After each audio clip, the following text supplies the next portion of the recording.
Hey guys, welcome back. I'm sorry I was off the grid for a few days. Was home with my family and it was just crazy. I didn't have time to vlog. And I did my first Facebook Live today on this same topic, but I just didn't really like how the video came out. It was a little awkward. So I figured I'd record a vlog like this and I'll repost this one as well. But I wanted to talk about the connection between your spiritual practice and your self-confidence. And for me, they really go hand in hand. It was through meditation and through really feeling deeply within myself that sense of oneness and that knowing that we are all equal and that we're all one, that we're all waves in the same ocean, and that together we bring, together we're both, that powerful and strong and also soft. And it was really owning that and really, we all know kind of on an intellectual level, quote unquote, that we're all equal, right? We were like, yeah, like we're all equal, we're all humans, like fighting for equal rights, I'm not better than anybody, for sure. If you're, in the spiritual self-improvement, good person kind of game, you get that. But what we don't realize is that really knowing that oneness is what gives us true self-confidence.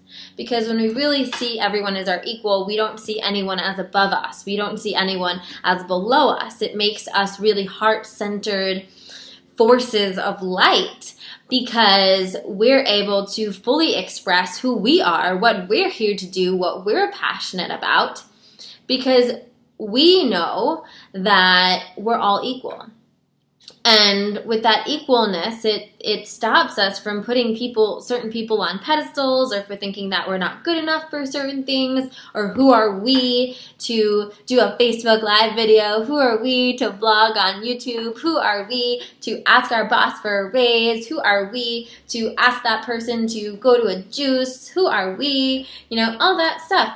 And here's the thing, it's like when you really own that, when you really, every morning in my meditation practice, I reconnect with that because everything, there are so many forces in the world right now. Your Facebook feed, your Instagram feed, like the news, all these things that try to push the separation that at the core of it want us to remember how separate we are. Remember that person is different, that person has X amount of followers. You only have this amount of followers. That person has X amount of money. You only have this in your bank account, or whatever the crazy stuff is, right?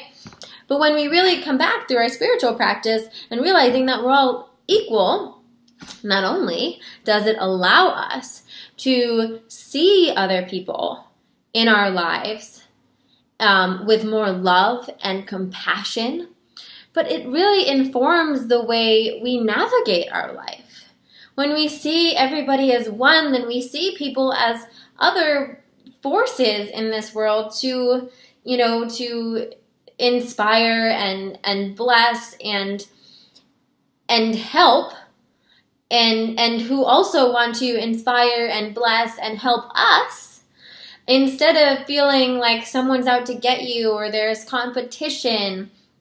And when we really center in that oneness, which we get from a daily meditation practice, when you get from really getting still and getting quiet and seeing how we're all so connected. And one thing I always tell my clients to remember is that at the end of the day, we all just want to be happy. At the end of the day, we all need water, we all need food, we all need to sleep at some point, and we all just want to be happy. That's really this is the end goal human experience, right? And we're all acting out in the ways that we're acting out to try to be happy. And of course, that true happiness comes from within. But I think when you really can see that, when someone hurts you, or when someone is doing something that maybe you don't like, or maybe, they're being mean to you or whatever, then you can stop taking it so personally, right? You can start saying, okay, like whatever they're, the way they're treating me, the way they're reacting to me is in some weird way their way of trying to be happy.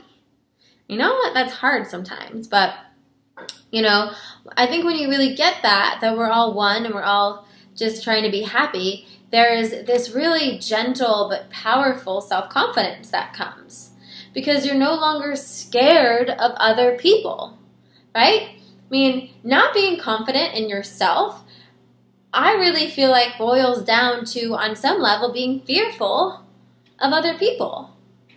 And when we take that factor out, when we stop being scared of other people and what they might think of us, because we realize we're all equal, we're just trying to be happy, and even if they think something not so nice of us, it's just because at the end of the day they just want to be happy, and for whatever reason their err into judgment or fear they feel like maybe is making them happy on some way.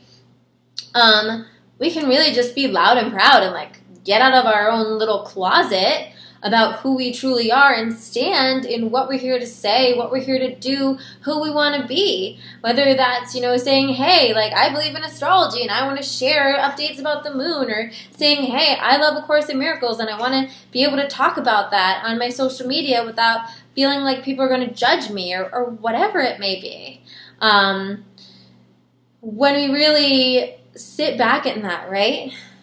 And the truth of who we are and the oneness that we all experience, then we're really able to go big and shine bright in this lifetime.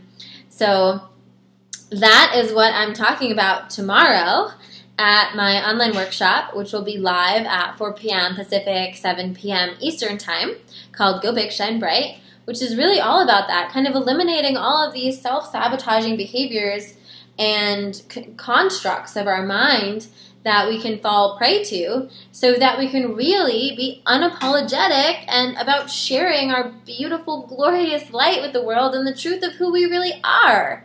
And go big, shine bright. It's about doing whatever you feel called to do. It's about being whoever you feel called to be. And some of us may need to go big, shine bright in our careers, and for others, it might be about going big and shining bright in our relationships, and about owning the kind of lifestyle we want to live, or the kind of romance we want to have. So I encourage you, if there is a part of you that feels like there's a level you could break through, if there's even like an inkling that perhaps you're playing small or not fully stepping into your full glory, to join me tomorrow at Go Big Shine Bright.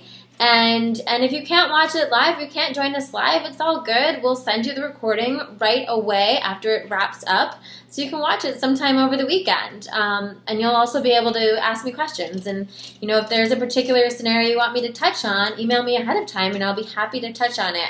So I hope you enjoyed this video. I hope to hear from you, see you at the workshop online, and I'll add the links below for that, as well as don't forget to subscribe. And I hope you binge watch some of these LightMAYker videos this weekend and get inspired. I love hearing from you. Mwah! Bye, guys.